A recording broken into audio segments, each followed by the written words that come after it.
Pak, bagaimana kondisi jalan yang kita lewati baru-baru ini? Tadi saya lewat di sana hampir mau jatuh karena jalannya begitu parah.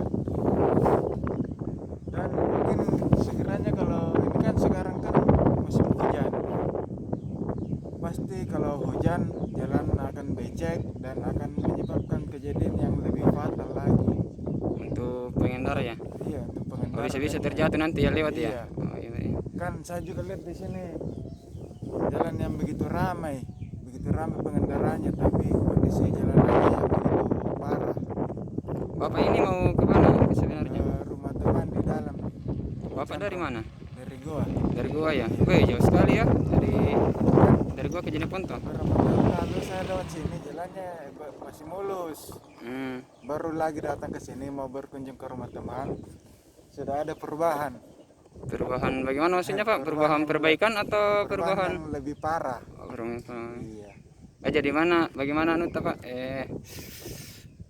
Harapan ta untuk kedepannya? Ya, harapan kedepannya sih saya ingin jalan kembali seperti jalan yang lalu lah. Tidak ada jalan yang tersendak-sendak, Mulus tidak ada ya? jalan becek, tidak menyebabkan juga kecelakaan. Kalau ya, demikian saja, dia pelan-pelan.